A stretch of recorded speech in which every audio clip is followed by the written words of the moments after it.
ओम श्री सद्गुरवे नमः।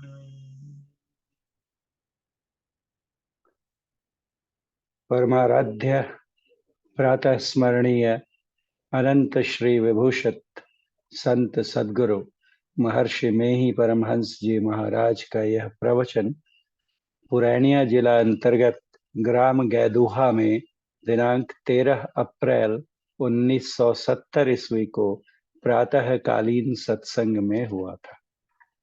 और जैसा कि इस उद्बोधन के एक अंश से ज्ञात होता है कि यह प्रवचन अनेक मुसलमान सत्संग प्रेमी भाइयों की उपस्थिति में दिया गया था। तो आइए सुनते हैं परमाराध्य का यह प्रवचन। श्रुत लेखक महर्षि संत सेवी परमहंस। बंदौ गुरुपद कंज कृपा सिंधु नर रूप हरि महामोह तम पुंज जासु बचन रवि कर निकर। प्यारे लोगों, उपकार करने वाले की सेवा करनी चाहिए। जो नहीं भी उपकार करे, सेवा करने योग्य हो, फिर भी उसकी सेवा करनी चाहिए। जो उपकारक हो, उनकी सेवा तो अवश्य करो। भांति भांति की सेवा होती है। आज्ञा सम न सुसाहिब सेवा। रामायण में है, भरत जी ने कहा था, आज्ञा मानो, आज्ञा पर चलो, इससे बढ़कर कोई सेवा नहीं।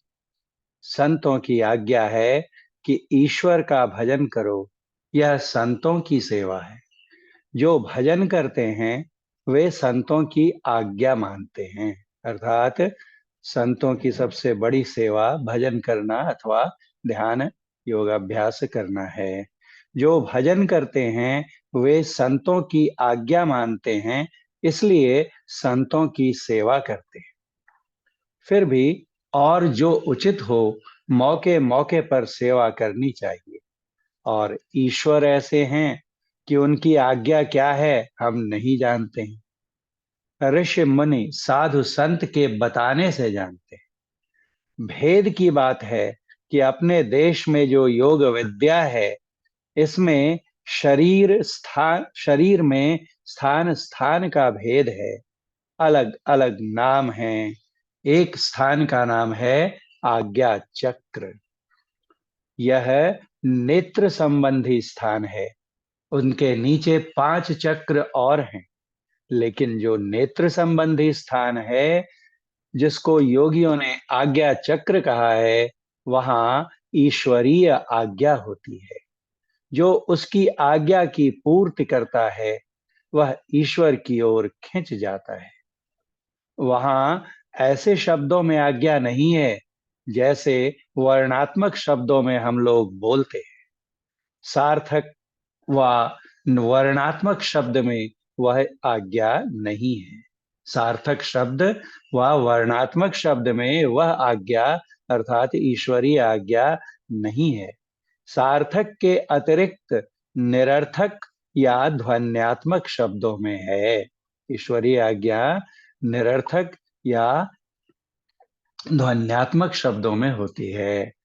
निरर्थक का अर्थ बेकाम नहीं है, उसका अर्थ नहीं है। अर्थात जैसे किसी शब्द का हम लोग अर्थ लगा लेते हैं। खग, ख अर्थात आकाश, ग मतलब गमन करना, आकाश में गमन करने वाला अर्थात पक्षी। इसी प्रकार जो ईश्वरीय आज्ञा की जो आवाज होती है, ध्वनि होती है, उसका कोई इस प्रकार का वर्णात्मक अर्थ नहीं लगाया जा सकता। इस अर्थ में उसे निरर्थक कहते हैं, लेकिन वो बहुत काम का होता है, वो बेकाम का निरर्थक नहीं होता है। वही कहते हैं गुरु महाराज कि इसका अर्थ नहीं होता, लेकिन बड़ा काम का शब्द है, बड़ा आकर्षक है। निरर्थक का अर्थ बेकाम नहीं है, उसका अर्थ नहीं है।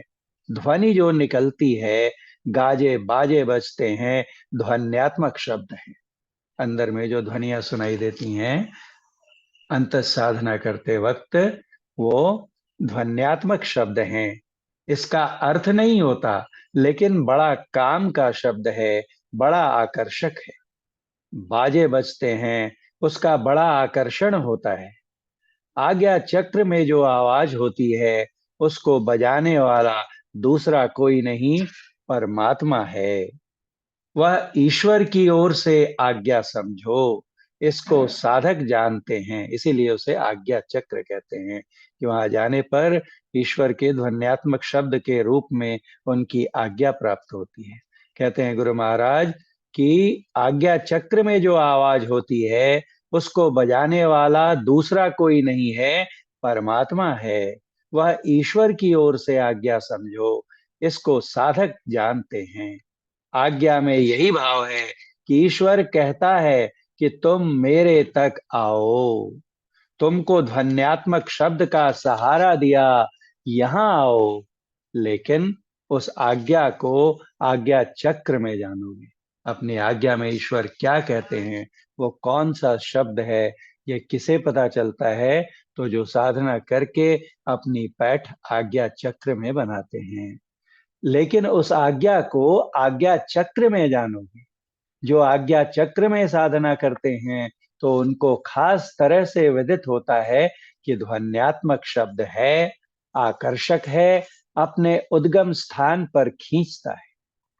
इस आज्ञा को जो पकड़ता है उस ओर खींचा जाता है।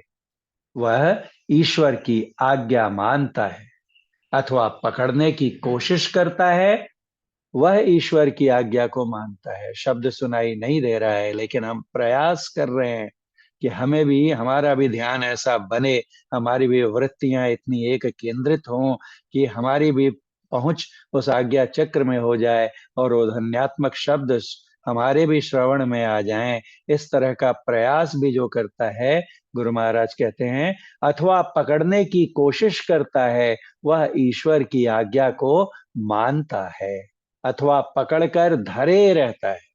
आ गए वो शब्द पकड़ने में, सुनाई देने लगा वो शब्द अंतर के कानों को, और फिर उस पर पूरी अपनी वृत्ति जमाए हुए है, उस श्रवण को कभी लुप्त नहीं होने दे रहा है, लगातार उस शब्द को सुने जा रहा है। उसको कहते हैं पकड़कर धरे रखना, छोड़ना नहीं, अर्थात अपना ध्यान, अपना ख्याल उस ध्वनि से अलग न होने देना। अथवा पकड़कर धरे रहता है, वह ईश्वर की आज्ञा को मानता है। भक्ति कहते हैं सेवा को। जो अपने अंदर उस शब्द को पकड़ता है वह ईश्वर की आज्ञा को मानता है।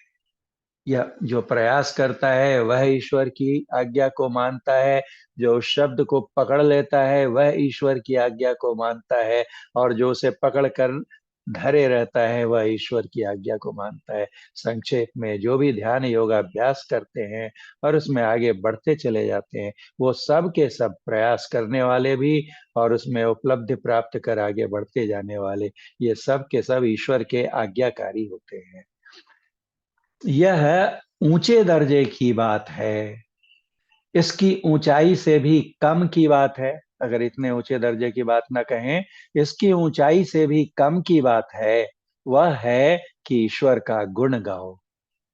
ऊंचे दर्जे की बात हुई कि उसके शब्द को पकड़ लो, ऐसा अभ्यास करो। और उससे नीचे की बात हुई कि ईश्वर का गुण गाओ। ईश्वर भक्ति में तीन बातें होती हैं, स्तुति, प्रार्थना और उपासना।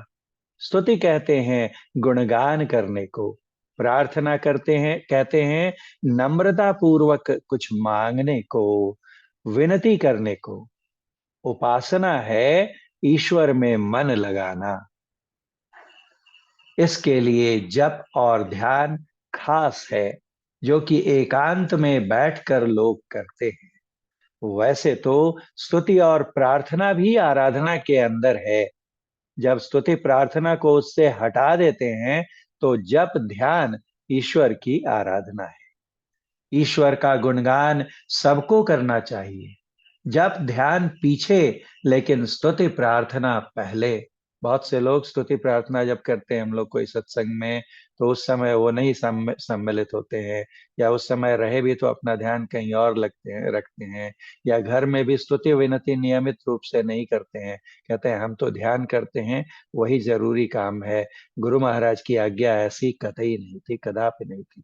वो कहते थे कि स्तुति प्रार्थना आरती भी उतनी ही आवश्यक है। और यहाँ भी देखिए कहते हैं कि वैसे तो स्तुति प्रार्थना सॉरी, ईश्वर का गुणगान सबको करना चाहिए, जप ध्यान पीछे, मतलब बाद में, लेकिन स्तुति प्रार्थना पहले। अर्थात स्तुति प्रार्थना करके ही ध्यान में बैठना चाहिए, मतलब स्तुति प्रार्थना भी आवश्यक है। साधु संत भक्त जन के संग बैठकर सीखो कि स्तुति कैसे होती है।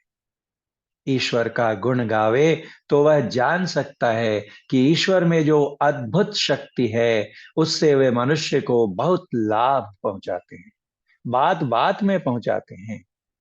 देखो, हवा का भोजन दिन रात मिलता है, सिवाय ईश्वर के कौन दे सकता है। हवा के बिना जी नहीं सकते, इसलिए स्वप्न में भी श्वास लेते हैं। हम लोग प्रातः काल सूर्य का दर्शन करते हैं। सूर्य नहीं रहे तो हमारा जीवन नहीं रहे। सूर्य के कारण ही हवा में वेग आता है, बादल बनता है, वर्षा होती है, अन्न फल होता है, उससे पालन पोषण होता है। इस सूर्य का देने वाला, किसने इस सूर्य को बनाया और बनाकर रखे हुए है? इस सूर्य का देने वाला, वरना कितने ऐसे तारे नष्ट भी होते रहते हैं। कहते हैं इस सूर्य का देने वाला ईश्वर के सिवा और कोई हो नहीं सकता, ईश्वर की कृपा से होता है। संसार से सूर्य उठ जाए तो संसार तहस नहस हो जाए। जो कोई आज्ञा मानते हैं, ईश्वर के शब्द को पकड़ते हैं, तो इस तरह भी ईश्वर की उपासना या भजन करते हैं। यह अवश्य करना चाहिए। ईश्वर के शब्द को कब पकड़ा जाएगा? जब हम ध्यान का अभ्यास करेंगे। मनुष्य को कुछ न कुछ इच्छा रहती है, किसी से न चाहकर ईश्वर से चाहो तो ठीक है। अगर कुछ चाहना है ही, कुछ मांगना, कुछ अभिलाषाएं हैं ही, तो कहाँ से मांगो, किन से मांगो? तो कहते हैं कि किसी से ना चाहकर, किसी से ना चाहकर मतलब अन्य किसी से ना चाहकर ईश्वर से चाहो तो ठीक है। ऐसा कुछ नहीं जो ईश्वर के द्वारा नहीं मिल सकता। जो कुछ भी है, जो कुछ भी है यहाँ पर, वो सब तो ईश्वर के द्वारा ही है, ईश्वर की कृपा से ही है। सब ईश्वर का ही है। इसलिए ऐसा क्या है जो ईश्वर नहीं दे सकते? तो फिर हम कहीं और किन्हीं और से क्यों मांगे? कहते हैं ऐसा कुछ नहीं जो ईश्वर के द्वारा नहीं मिल सकता है, इसीलिए स्तुति करो। जो उपकारक की सेवा स्तुति के रूप में नहीं कर सके, वह उसका शब्द नहीं पकड़े, तो वह कृतज्ञ नहीं, कृतघ्न है। कृतघ्न कहते हैं कि हमारा कोई उपकार करे और उस उपकार को ना मानना। तो स्तुति नहीं करना और ध्यान नहीं करना, ये दोनों कृतघ्नता की गिनती में आते हैं। इसलिए हमें स्तुति भी नियम पूर्वक गुरु महाराज के आदेशानुकूल अवश्य करना चाहिए। जो उपकारक की सेवा दो तरह से होती है, कहते हैं गुरु महाराज। जो उपकारक की सेवा स्तुति के रूप में नहीं कर सके, वह उसका शब्द नहीं पकड़े, तो वह कृतज्ञ नहीं, कृतघ्न है। गोस्वामी तुलसीदास जी ने बहुत जोरदार शब्दों में कहा है कि वह आत्मघाती है, आत्म हन गति जाए। भगवान श्री राम के शब्दों में ये उपदेश है ना, सो कृत निंदक मंदमति, आत्म हन गति जाए। कौन? तो जो ऐसे मनुष्य शरीर रूपी जो न तरई भव सागर, नर समाज अस पाए। ऐसे सुंदर उपाय साधन को पाकर भी इस भव सागर को पार नहीं करता है, तो कहते हैं आत्म हन गति जाए। अपने से अपने को दुख में डालना, अपने से अपने को हनन करना आत्महन है। किसी को आत्महन नहीं होना चाहिए। इसीलिए प्रातः काल ईश्वर की स्तुति करते हैं। सब क्षेत्र क्षर अपरा परा पर, और अक्षर पार में, निर्गुण सगुण के पार में, सत असत हु के पार में। जो पढ़े लिखे हों वह याद कर लो, जो पढ़े लिखे नहीं हो वह भी सुन सुनकर सीख लो और रोज करो। सब लोगों के बीच में इसलिए स्तुति करते हैं कि सुनते सुनते सीख जाते हैं। पढ़ना न भी आए तो भी, जिन्हें जो निरक्षर हैं, पढ़ लिख नहीं सकते, अगर सामूहिक स्तुति में हिस्सा लें तो सुनते सुनते उन्हें भी याद हो जाता है और वो भी स्तुति करने लग जाते हैं। इसलिए सामूहिक स्तुति अवश्य करो और अकेले में भी करो। संत के बिना ईश्वर का ज्ञान नहीं हो सकता। संत के बिना ईश्वर का ज्ञान नहीं हो सकता। इसलिए संत का बड़ा उपकार हम लोगों पर है, उनकी भी स्तुति करो। संत महात्मा लोग गुजर गए हैं, उनके वचन हमको मिलते हैं। संत लोग जब तक जीवित रहते हैं बड़ा उपकार करते हैं। जब शरीर नहीं रहता तो वो अपना ज्ञान छोड़ जाते हैं। दोनों तरहों से हमारा उपकार होता है। जीवित संतों का समागम और जो गुजर गए संत उनकी वाणियों का अनुशीलन करना, उस पर आधारित परस्पर चर्चाएं करना, इन दोनों प्रकारों से संत हमारा उपकार करते हैं। इसलिए उनकी भी स्तुति करो। संत तो उपकारक होते ही हैं, गुरु और भी अधिक उपकार करते हैं। गुरु और भी अधिक उपकार करते हैं। संत लोग गंगा की तरह पवित्र धारा है। जैसे गंगा बहती रहती है वैसे वे चलते रहते हैं। उन्हीं में से गुरु होते हैं, वे अपने शिष्यों की संभाल करते हैं। जहां तक हो सकता है उपदेश देते हैं, ज्ञान देते हैं, ध्यान की प्रेरणा देते हैं। इसलिए गुरु की भी स्तुति करो, नहीं तो कृतघ्न होने का पाप लगता है। इस पाप से बचो। पाप कोई भी अच्छा नहीं, यानी कि ये पाप नहीं किया, वो वाला पाप कर लिया, ये थोड़ा बड़ा पाप है, ये थोड़ा छोटा पाप। कहते हैं नहीं गुरु महाराज कि पाप कोई भी अच्छा नहीं, लेकिन यह पाप सब पापों का सरदार है। इससे बचो। किससे बचो? तो गुरु की स्तुति जो है न करना सब पापों से बड़ा पाप। कहते हैं कि यह पाप सब पापों का सरदार है, इससे बचो। अपने मन को गुरु संतों के चरणों में झुकाए रहने से ज्ञान की ओर मन लगता है। यह सब लोगों को करना चाहिए। फिर ईश्वर के नाम का लोग बहुत गुणगान गुणगान करते हैं। जैसे ईश्वर का गुणगान, वैसे ईश्वर के नाम का गुणगान भी।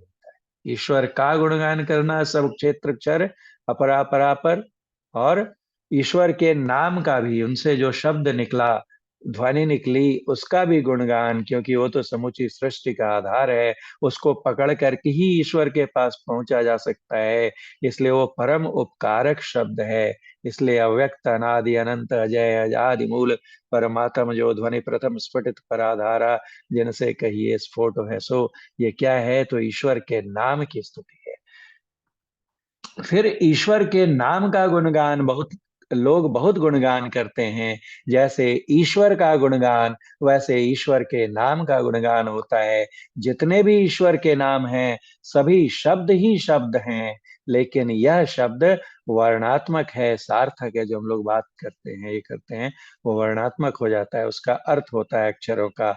इसके अतिरिक्त ध्वन्यात्मक शब्द है, वह आज्ञा चक्र में मिलता है, वह पकड़ो। श्रवणात्मक, ध्वन्यात्मक, वर्णात्मक वेद तीन त्रिविध शब्द अनुभव अगम, तुलसी कहें प्रवीण। ये गोस्वामी तुलसीदास जी की वाणी है। श्रवणात्मक और वर्णात्मक दोनों को कान से सुनते हैं, लेकिन जो कान से मतलब बाहर के कानों से, इस चर्म कर्ण से। लेकिन जो ध्वन्यात्मक है वह कान से नहीं सुना जाता, सुनने के ढंग से अंदर में सुना जाता है। श्रवणात्मक शब्द में बाहरी ध्वन्यात्मक शब्द भी है। ध्वन्यात्मक शब्द जब यहाँ पर कह रहे हैं, तीन तरह के शब्द बताए ना, श्रवणात्मक, ध्वन्यात्मक और वर्णात्मक। तो यहाँ पर जो श्रवणात्मक और वर्णात्मक शब्द हैं, इन्हें कहते हैं गुरु महाराज कि कान से सुनते हैं, बाहरी कानों से सुनते हैं। लेकिन इन्हीं में जो बाहर के ध्वन्यात्मक शब्द होते हैं, जैसे बादलों के गरजने की आवाज, घंटी की आवाज, कोई किसी चीज के गिरने की आवाज, हवा के चलने की, ये सब भी तो ध्वन्यात्मक शब्द है ना। सागर के लहरों की आवाज। तो ये जो ध्वन्यात्मक शब्द हैं, ये क्या है? तो ये श्रवणात्मक शब्द के अंतर्गत ही आ जाते हैं, अर्थात बाहरी शब्दों के अंदर आते हैं। यहाँ पर जो ध्वन्यात्मक शब्द अलग से गोस्वामी जी ने लिखा है, उससे तात्पर्य आंतरिक शब्द से है। वही कहते हैं गुरु महाराज कि श्रवणात्मक शब्द में बाहरी ध्वन्यात्मक शब्द भी है, लेकिन भीतरी शब्द की बात जो पहले कहा, वह शब्द भी जानो। इसलिए अव्यक्त अनादि अनंत अजय अज आदि मूल परमात्म, जो जो मूल परमात्मा है, जो अज है, अनंत है, अजेय है, अव्यक्त है, जिसका आरंभ नहीं है, उससे ध्वनि प्रथम स्फुटित पराधारा, जिनसे, जिनसे अर्थात उन परमात्मा से जो सबसे पहले पराधारा, परा ध्वनि की धारा स्फुटित हुई, जिनसे कहिए स्फोट है, सो उसे स्फोट कहते हैं। स्फोट शब्द का अर्थ होता है, लेकिन जो स्फोट ध्वनि की बात की जा रही है उस ध्वनि का अर्थ नहीं होता। अंदर में जो हम लोग स्फोट को सुनते हैं साधना में, उच्चतम अवस्था में जाकर जो ये स्फोट की, उद्गीत की, प्रणव की ध्वनि सुनने में आती है, वो जो ध्वनि जिसे सुरत सुनती है, सुरत के कान से सुना जाता है, उसका कोई अर्थ नहीं होता। लेकिन चूंकि वो परमात्मा से सबसे पहले स्फुटित हुए, इसलिए उस ध्वनि को कुछ तो नाम देंगे। कैसे उसका उसका उसके बारे में बोलना हो तो क्या कहकर बोला जाए कि वो ध्वनि जो अंदर में सुनाई देती है, जैसे परमात्मा का कोई नाम नहीं है, लेकिन परमात्मा कह रहे हैं, यही तो एक शब्द हो गया ना उनको बताने के लिए, क्योंकि वो तो अनाम है। लेकिन उनको बताने के लिए परमात्मा, प्रभु, सर्वेश्वर, ईश्वर, खुदा, अल्लाह, गॉड, तितीन इत्यादि नामों का इस्तेमाल करते हैं। वैसे ही जो अंदर में परमात्मा से स्फुटित ध्वनि सुनाई देती है, उसे तो सिर्फ सूरत सुन सकती, वो निरर्थक ध्वनि है, उसका अर्थ नहीं होता। लेकिन वो ध्वनि को बताने के लिए, उसको डिस्क्राइब करने के लिए, उसको इंगित करने के लिए कोई शब्द, किसी शब्द का प्रयोग तो करना होगा। उस शब्द को उस ध्वनि का नाम कहते हैं, अर्थात ईश्वर के नाम का नाम। तो वो क्या है, तो यहाँ पर जो आधा स फ संयुक्त, उसमें ओ की मात्रा और ट, तो ये तो हो गया वर्णात्मक शब्द, जिसका अर्थ होता है कि जो स्फुटित हो वो स्फोट है। तो ये स्फोट जो हम लोग वर्णों में लिखे, ये वो ध्वनि नहीं है जो अंदर में स्फोट स्फोट स्फोट सुनाई नहीं देगा। अंदर में कोई ध्वनि जो सुनाई देती है, जिसे जीवात्मा सुनती है, उसको बतलाने के लिए, इंगित करने के लिए, सूचित सूचित करने के लिए शब्दों का प्रयोग करना होता है, जिन्हें प्रणव कहते हैं, उद्गीत कहते हैं, सार शब्द कहते हैं, राम नाम, कृष्ण नाम, शिव नाम, वैसे ही स्फोट भी कहते हैं। तो वही गुरु महाराज कहते हैं कि स्फोट शब्द वर्णात्मक में कहा, लेकिन उसका अर्थ नहीं होता। इसीलिए कहा कि ध्वनि प्रथम स्फुटित पराधारा, जिनसे कहिए स्फोट है सो। ईश्वर का ध्वन्यात्मक नाम को भजन से पकड़ा जाता है। भजन से मतलब ध्यान से। ईश्वर के वर्णात्मक और ध्वन्यात्मक दोनों नामों को जानो। इस तरह ईश्वर के वर्णात्मक नाम को जानना, अर्थात उनके कई नामों को जानना जो उनके लिए प्रयुक्त होते हैं, और उनके ध्वन्यात्मक नाम को कहाँ जाना जाएगा, तो साधना में जाकर अंदर में अपने अंतराकाश में जाना जाएगा। इस तरह ईश्वर की उपासना करो, ईश्वर की स्तुति करो, प्रार्थना करो, संतों की स्तुति करो, प्रार्थना करो। इसलिए हम लोग रोज सब करते हैं। ईश्वर की स्तुति है, फिर सब संतन की बड़ी बलिहारी संतों की स्तुति है, उसके बाद गुरु की दो दो स्तुतियां हैं, और उसके बाद नाम की भी स्तुति है, अव्यक्त अनादि अनंत अजय। और फिर कहते हैं कि फिर अपने सिद्धांत को भी जानो, किसी मत व धर्म का कहलाओ। यहाँ पर दूसरे धर्म के लोग भी बैठे हुए हैं, इसलिए गुरु महाराज ये नहीं कहते कि अपना धर्म परिवर्तित करो और संत मत में आओ। किसी मत व धर्म का कहलाओ, और अपने धर्म का सिद्धांत नहीं जानो तो उस सिद्धांत के अनुसार चल नहीं सकोगे। जानो और याद रखो। जो याद नहीं रखेगा वह क्या करेगा। इसलिए गद्य पद्य दोनों में पाठ करते हैं, है ना। हम लोग जो संत मत का सिद्धांत कहते हैं कि अगर संत मत के अनुसार हम चलना चाहते हैं, किसी भी धर्म का, मजहब का अनुयायी होकर बने, लेकिन संत मत के ज्ञान को भी अपनाना चाहते हैं, उसके अनुकूल ध्यान करके अपना कल्याण बनाना चाहते हैं, तो क्या करना पड़ेगा, संत मत का सिद्धांत समझना होगा। सिद्धांत ही नहीं समझेंगे तो करेंगे क्या। और इसलिए गुरु महाराज कहते हैं कि इसको दोनों में हम लोग करते हैं, गद्य और पद्य दोनों में पाठ करते हैं। जो परम तत्व आदि अंत रहित, असीम, अजन्मा, अगोचर, सर्वव्यापक और सर्वव्यापकता के भी परे है, उसे ही परम प्रभु सर्वेश, है ना। ये क्या हो गया, गद्य में सिद्धांत हो गया। और फिर जब हम लोग कहते हैं उसके आगे, श्री सदगुरु की सार शिक्षा याद रखनी चाहिए, अति अटल श्रद्धा प्रेम से गुरु भक्ति करनी चाहिए, तो यह भी संतमत का सिद्धांत है। यह पद्य के रूप में सिद्धांत है। इसलिए गद्य पद्य दोनों में पाठ करते हैं। यह धर्म क्या है, संतमत का धर्म क्या है, संतों का ज्ञान क्या है, इसलिए उसकी परिभाषा पढ़ते हैं। यह भी अवश्य चाहिए। इसकी क्या उपयोगिता है, इसलिए मैं यह कहा। अब अंत में जो हम लोग संत मत की परिभाषा पढ़ते हैं कि शांत स्थिरता व निश्चलता को कहते हैं। शांति को जो प्राप्त कर लेते हैं संत कहलाते हैं। संतों के मत व धर्म को संत मत कहते हैं। तो इसके बारे में ही कहा गुरु महाराज ने कि हाँ, यह धर्म क्या है, संतों का ज्ञान क्या है, इसलिए उसकी परिभाषा पढ़ते हैं। यह भी अवश्य चाहिए। इसकी क्या उपयोगिता है, इसलिए मैं यह कहा। उपकारक का हम कृतज्ञ हैं यदि हम स्तुति प्रार्थना और उपासना नहीं करते। जब देशी राजाओं का राज्य था, उन राजाओं की कमजोरी से राज्य रक्षा की व्यवस्था ठीक नहीं रह सकी। दूसरे देश के लोग आए और देशवासी को 1000 वर्षों तक दबाए रखा। लोगों को बड़ा आखरा कि हम पराधीन हैं, इसको हटाओ। उस समय के विद्वानों ने, ज्ञानवानों ने विचारा कि उससे लड़ने के लिए हमारे पास लड़ने की विद्या नहीं, धन नहीं, हथियार नहीं, कैसे लड़ेंगे। तो कहा कि लड़ने के लिए बुद्धि से लड़ो। जितने कोई हो, एक मत हो जाओ। यही बात हुई और उसको बुद्धि से हटाकर भगा दिया। नहीं तो उनसे लड़कर नहीं जीत सकते थे। वह कटु उक्ति से नहीं, नम्रता पूर्वक कहा तो प्रबल शासक चला गया। एक मत होने से कितना लाभ हुआ देखिए।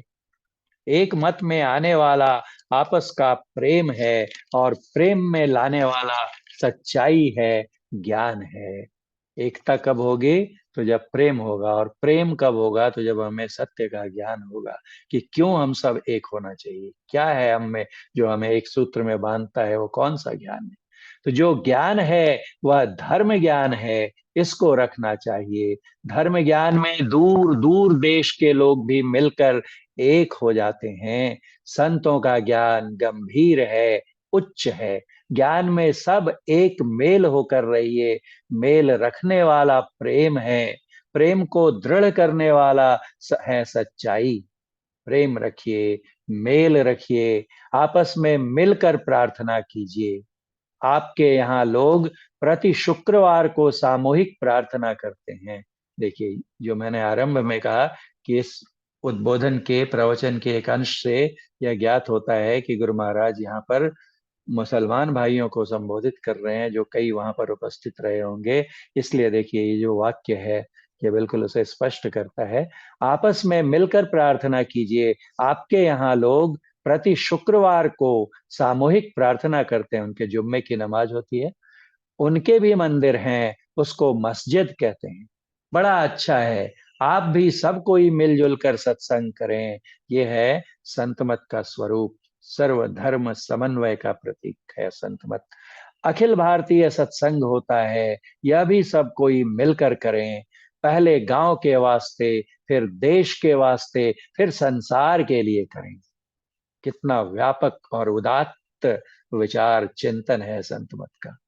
पहले गांव के वास्ते, फिर देश के वास्ते, फिर संसार के लिए करें। इस संसार से जो गत हो गया उसके लिए भी लाभदायक है। कितनी बड़ी बात है कि अपने गांव मोहल्ले के लिए, राज्य के लिए, देश के लिए, संसार के लिए करें। और जो संसार को छोड़कर चले गए उनके भी लाभ की बात यहाँ पर आती है कि इसके बाद, संसार छोड़ने के बाद जो हमारी गति होगी वो कैसी होगी। वो भी सदगति हो, वहां भी शांति हो, सुख हो। ये कैसे होगा, वह ज्ञान संत मत में आता है। इस संसार से जो गत हो गया उसके लिए भी, अर्थात मृत जीवित सबके लाभ की बात यहाँ पर है। सबको चाहिए कि ईश्वर की स्तुति, गुरु की स्तुति, संत की स्तुति करें, फिर स्थूल और सूक्ष्म उपासना करें। पहले विद्या लिखी नहीं जाती थी, बड़े बड़े विद्वानों के मस्तिष्क में रहती थी। मौखिक ही लोग सीखते थे। जब से स्मरण शक्ति घटी तो विद्वानों ने उसको कागज में लिख कर रखा। जड़ में लिखने की कोई विद्या नहीं थी, स्मरण रखने के लिए कहा जाता था।